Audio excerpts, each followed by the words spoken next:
Nous sommes au Lardin Saint-Lazare, salle des fêtes, avec ce dimanche 19 septembre, le salon des illustrateurs. C'est jusqu'à ce soir 18 heures. Parmi les auteurs, parmi les illustrateurs, surtout les illustrateurs qui sont là, je vous présente. Alors donc, c'est comment votre nom? Virginie Megescas. Donc, vous êtes dessinatrice, hein, c'est ça, illustratrice. Alors, je suis illustratrice, scénariste, coloriste. Ça fait un peu l'autre. Mais c'est vrai, en plus, c'est auteur. Auteur, oui. Alors, vous avez un éventail de livres à proposer aujourd'hui. Il n'y a pas foule aujourd'hui, cet après-midi, ce matin, il y a un peu plus de monde peut-être. Il y a un large éventail. Vous touchez un petit peu à tout, on peut dire. En fait, je suis spécialisée dans le livre, enfin surtout la BD. BD, puisque j'ai commencé par la BD, jeunesse. Ensuite, des auteurs sont venus me voir pour illustrer leurs livres. Donc, livres aussi jeunesse. Et dernièrement, sur un festival, j'ai un monsieur qui est venu me voir, qui est un médecin dermato, qui est connu. Bon. Et il m'a dit voilà, j'ai fait un livre érotique, c'est le seul livre érotique que j'ai fait pour m'amuser et j'aimerais que vous illustriez ce livre-là. Donc c'est vrai, il y a cette expérience-là. C'était la première expérience que j'avais dans le livre érotique. Attention, c'est pas pornographique, il faut pas confondre. Et je fais ce livre-là qui s'appelle Itinérance libertine. D'ailleurs, je vais le montrer. Voilà, Itinérance libertine. Et c'est le seul que j'ai fait pour adultes actuellement. Le reste, ça touche la jeunesse et ça touche aussi les parents, puisque c'est des livres qui se lisent en famille. Je mets beaucoup d'humour dans ce que je fais parce que je parle de faits réels. Voilà, donc je sais pas s'il faut que je présente la suite.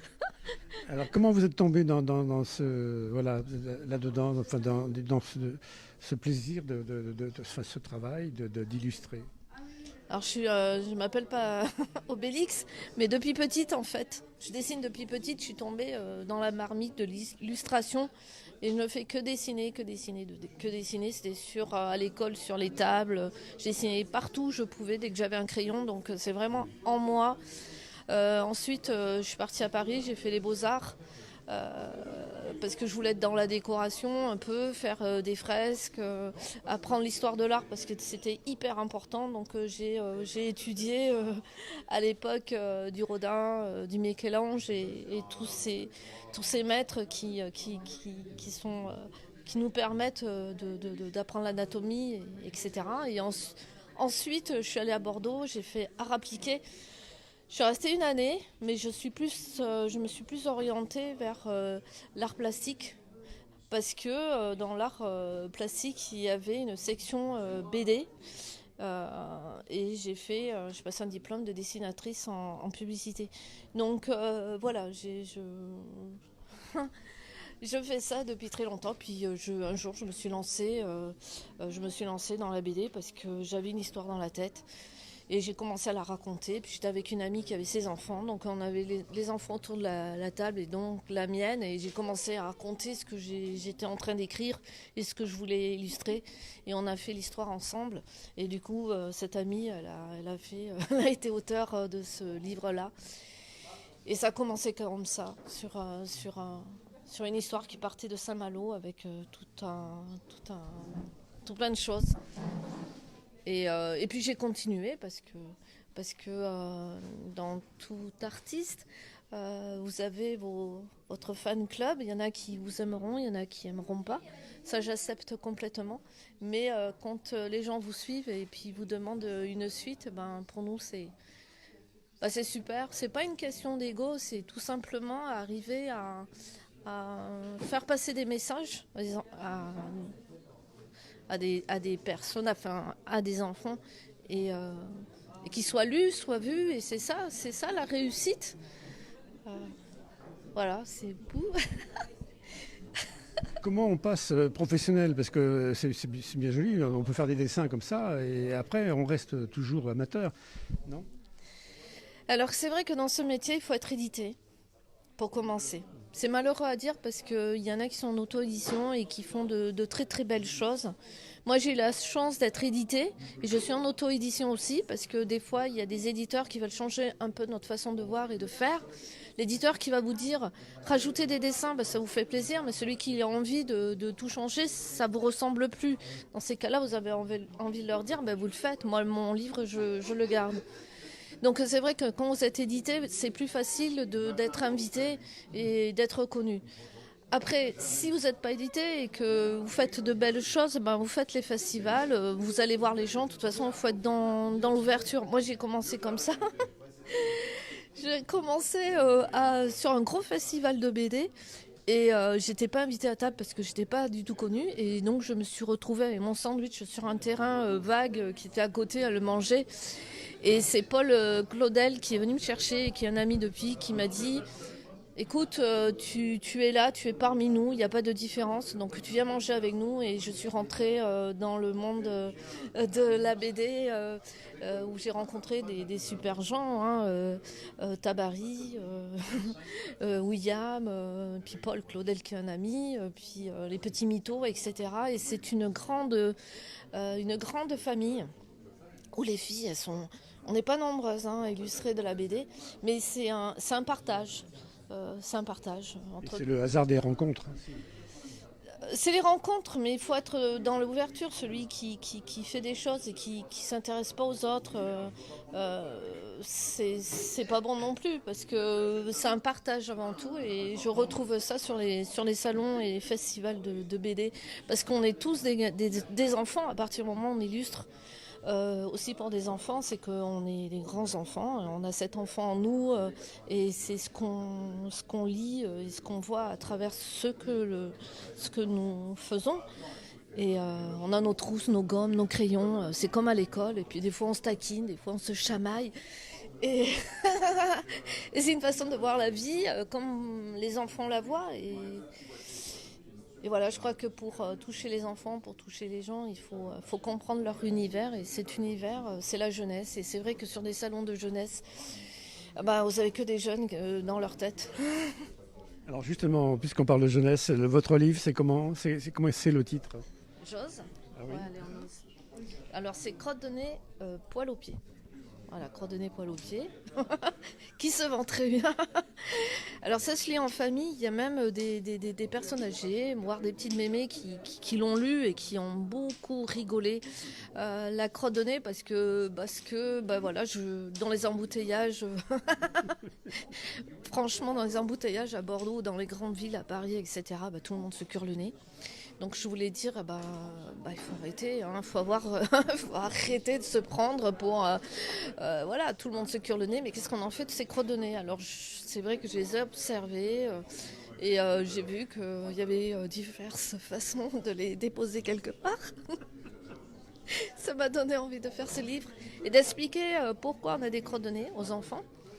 Et à quoi ça sert, etc. Et puis les poils, parce que dans cette société-là actuelle, je vois ça sur les jeunes, sur les jeunes, ça se dit pas ça. Je vois ça avec les jeunes, parce que les poils sont sûrs, d'accord, mais bon, je parle beaucoup. Et le poil, actuellement, il n'a pas sa place, quoi. Tout le monde se rase, les garçons se rasent, on se pile sous les bras, on s'épile partout. Les filles, c'est l'intégrale. Je suis désolée d'en parler. Mais j'avais envie de dire arrêtez cet effet de mode parce que soyez heureux. Puis les poils, ça sert à beaucoup de choses. Je voulais expliquer l'utilité. La crotte de nez, c'est pas sale du tout. Les poils, ce ne sont pas des choses sales non plus. Ce sont des choses qui font partie de nous. Voilà. Et j'avais envie de relativiser, de dire voilà. Faut surtout pas avoir la grosse tête, parce qu'on se cure tous le nez, et que ces petites choses-là, elles sont importantes. La crotte de nez est importante aussi. Autre livre que vous voulez nous présenter? Vous y croyez pas? On change de sujet. Oui. Mais c'est ce que j'explique dans le livre. Là, c'est le secret de Madame Bonpin. Le secret de Madame Bonpin, ça se passe, ce qui risque de se passer plus tard et qu'on commence à à apercevoir, c'est cette montée des eaux, c'est ces pluies diluviennes, c'est cette sécheresse qu'on risque de connaître plus tard. Je l'espère pas, c'est la disparition de ces abeilles. Et cette petite fille découvre le secret de cette dame qui, elle, avait des parents biologistes, elle a tout gardé. Et elle essaie de remettre tout ça en place, de faire revenir les abeilles, parce que cette gamine Julie qui a 10 ans, elle mange des crêpes au miel chez cette dame, et elle se dit c'est pas possible, c'est pas du miel, il n'y a plus d'abeilles, parce qu'elle a découvert ça dans les livres de son école, et j'espère qu'on n'en arrivera pas là. Donc voilà, ça parle de tout ça, et puis surtout espérer, c'est ce que je disais dans une autre émission de radio, il faut arrêter de dire aux enfants, il n'y a plus rien à faire, c'est terminé, c'est fichu, la planète, le reste, c'est fichu, on ne peut plus retourner en arrière, on ne connaîtra plus ça, on ne va plus connaître ça. Et je peux vous dire que je donne des cours de dessin sur les collèges et les écoles primaires, et les enfants, ils ne sont pas bien du tout. Ils ne sont pas bien du tout parce que, comme espoir, on ne leur donne pas l'espoir qu'un jour la planète ça ira mieux. Mais si, ça ira mieux. Et c'est ce que j'ai envie de dire dans mes livres. Bien sûr que dans la nature, elle se reconstruit, même sur une terre brûlée, la vie recommence. La vie, elle sera toujours là, et qu'il y aura toujours une continuité, et que les abeilles ne vont pas disparaître si on fait ce qu'il faut, comme la nature et comme tout ce qui se passe en ce moment. Ça, faut pas déprimer les enfants. Non, il y a toujours des solutions aux problèmes. Voilà. On sent que vous êtes très concerné par les sujets d'actualité du moment, donc voilà. Et si vous pouvez en parler dans vos ouvrages, vous n'hésitez pas.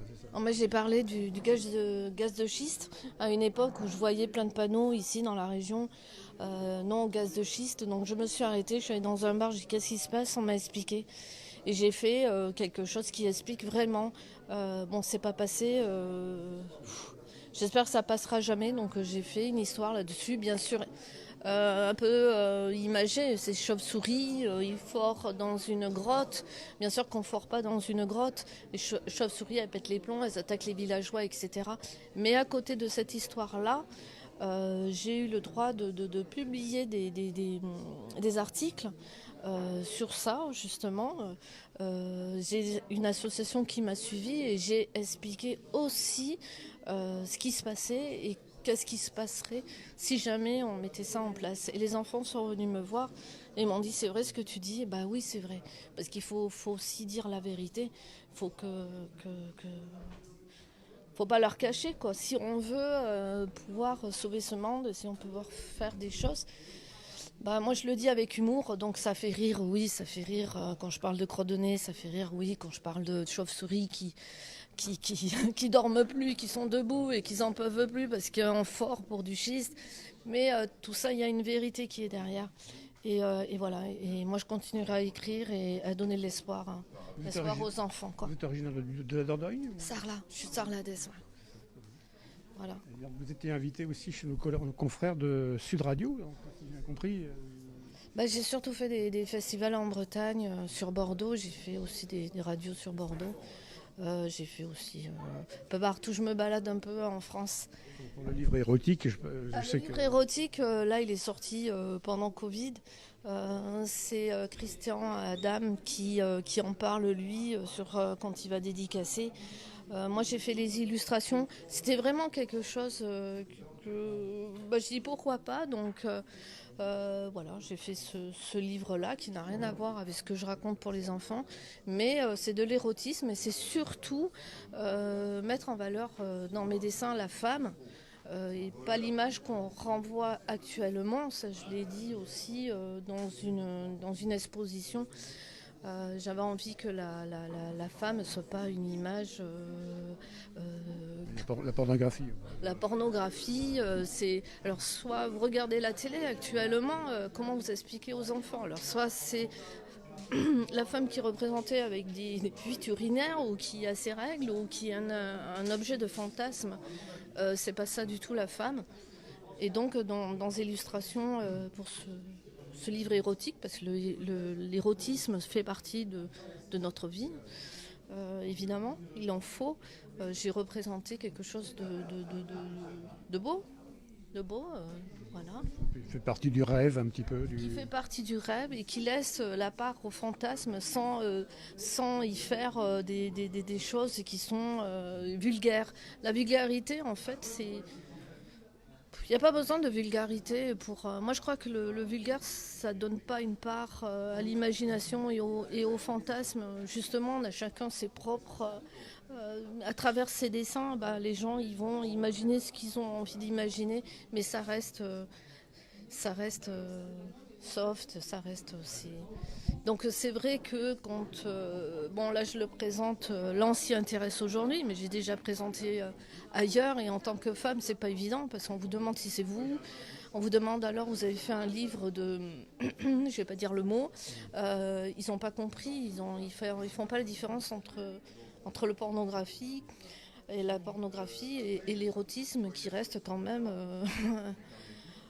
qui fait partie de notre vie, comme bien manger, comme bien respirer, comme toute autre chose. Il n'y a rien de voilà. Donc c'est vrai que je défends ce côté-là. Il ne faut pas salir tout ça parce que ce sont de très belles choses. C'est la sensualité aussi, c'est plein de choses. C'est l'amour, hein, l'érotisme, c'est de l'amour et de la sensualité. Donc il ne faut pas salir, il ne faut pas tout mélanger, il ne faut pas tout... Dernière question, vos projets sur quel thème votre prochain livre? J'ai oublié de vous dire que ce livre-là, il a été repéré par Brigitte Lahaie sur une de ses émissions, elle en a parlé. Donc voilà, c'est la petite aparté. Excusez-moi, je vous ai coupé. C'était la question que je vous posais tout à l'heure, Sud Radio, c'était ça, c'était le clin d'œil. Voilà. Brigitte Lahaie. Voilà, ouais, c'était pour Brigitte Lahaie, oui, qui en a parlé parce que justement, à travers ses textes, l'auteur, ce qu'il a écrit, c'est un livre. Il y a beaucoup de livres érotiques, pas tant que ça, quoi. Parce que les gens, ils aiment plus la pornographie, l'érotisme. Il y en a si, mais des livres érotiques et illustrés, il n'y en a pas beaucoup. Voilà. Parce qu'il y a le texte et il y a aussi l'image. Et donc, on interprète le texte autrement qu'une image. Donc, dans ce livre-là, on peut s'y retrouver à travers plein de choses. Voilà. Bon, c'était une expérience, j'avoue. Je ne suis pas spécialisée là-dedans, mais c'était une super expérience pour... On peut le remontrer, itinérance libertine, hein, c'est ça. Hein. Voilà. Voilà, l'itinérance libertine. Je peux vous faire voir un dessin qui peut représenter... Bon, je les ai... Voilà, je vais vous faire voir. Je me dépêche, elle est là. Voilà, c'est ce genre de choses qui restent... Si on voit bien... Oui, voilà, c'est des petites choses qui sont simples, qui sont pas... Bon, de toute façon, le mieux, c'est de le lire, de l'acheter. Voilà. Il y a celui-ci aussi, voilà. Ça reste sage. C'est un... Voilà, il y a du noir visage, et blanc. ça, visage. Voilà, et c'est visage, c'est décor, c'est... Oui, vos projets, alors, dans quel thème le prochain projet? Je prends un peu à court. Je travaille sur une BD que j'ai dans mes cartons depuis un moment. Bon, c'est vrai que j'ai pas mal illustré pour des auteurs. Et en fait, c'est pareil, quoi. Je vois un peu, je sais pas que je vois un peu, je fais des trucs futuristes. J'aime bien me plonger dans le futur pour pouvoir... Là, ce dont je vais parler, c'est ce qui va se passer avec cette montée des eaux. Donc j'ai repris la carte, je me sers de ce que peuvent dire les scientifiques à ce sujet. Et donc j'ai refait la carte et puis ce qui restera de notre France. Voilà, c'est prévu scientifiquement. Les scientifiques, ils tirent l'alarme depuis très très longtemps et on ne les prend pas au sérieux. Et puis tout ce qu'ils disent, ça arrive petit à petit. Et donc là, je fais ceux qui sont sur les terres, qui ont l'argent pour l'État. De toute façon, l'État a pris les terres. Les gens qui ont pu acheter un morceau de terre, ils gardent leur terre, mais ceux qui n'ont rien, on les jette à la mer. Donc ils doivent se débrouiller, ils se retrouvent parce que sous la mer, évidemment, il y a plein de choses qui récupèrent, parce que la mer, c'est une poubelle, je suis désolée. Mais ils récupèrent plein de choses, ils reconstruisent. Mais le truc, c'est il leur manque la terre pour pouvoir planter, avoir des fruits, des légumes. Donc ils ont construit c'est complètement fou, mais bon. Ils ont construit des machines volantes pour aller chez les gens de terre, puisqu'ils s'appellent comme ça, pour prendre ce qu'il faut pour les ramener, quoi. Mais sauf que il se passe quelque chose où ils en coincent un. Et puis il y a il y a un barrage. Enfin, il y a toute une histoire entre ces. Enfin, c'est. Je suis dessus, ça fait longtemps. J'ai envie de parler de ce qui peut. Ce qui me touche. Est-ce que vous acceptez les invitations dans les écoles, si des fois... Alors j'en ai fait. J'en ai fait pour Mamie Alzheimer. Alors je l'ai pas là. Ça a été édité par Yale Édition. C'est pas moi l'auteur. C'est Karine Rénal qui parle d'une petite fille de 4 ans. Donc elle dit Zimmer, Mamie a le Zimmer parce qu'elle ne peut pas dire l'Alzheimer. Ce livre-là a été sélectionné par la Fondation Médéric de Paris. J'ai fait des écoles, oui, parce que j'étais invitée. Ils ont vu autrement leur grand-mère, quoi, parce que dans ce livre-là, en fait, c'est la petite fille qui parle de la maladie de sa mamie. Bon, son papa, ça le fait pas rire. Elle s'en amuse parce qu'elle la trouve rigolote. Elle voit pas le côté trop de la maladie. On lui dit ils ont perdu leur tête. Donc j'ai fait des dessins où ils ont des bretelles. Ils sont attachés par des bretelles pour tenir la tête, etc. etc. Et quand j'ai été invitée sur les écoles, justement, les dessins des enfants, et ça c'était quelque chose de super, parce qu'ils ont représenté leur grand-mère, mais une belle mamie. Parce que dans mes illustrations, dans ce livre, je représente la mamie très coquette. D'ailleurs, la couverture, c'est comme ça. Elle a ses pinces pour faire ses chignons. Elle a un beau collier. Elle se maquille toujours pour être belle. Et ils m'ont fait des mamies avec des colliers, bien peignés, tout ça, parce qu'ils ont vu... pas la maladie, mais ils ont vu qu'on pouvait être une grand-mère très belle, très coquette, et ils l'ont dessinée comme ça. C'est marrant comment les choses... Merci. Merci à vous. Alors, on rappelle votre nom, c'est Virginie Megescaz, ça s'écrit M-E-J-E-S, C-A-Z-E. Voilà, exactement. Moi, je vous remercie en tout cas. Bon, c'est vrai que je parle beaucoup, mais c'était avec joie. Merci d'être venu nous parler. Vous êtes au Lardin aujourd'hui, donc bonne continuation. Merci beaucoup. Au revoir. Au revoir.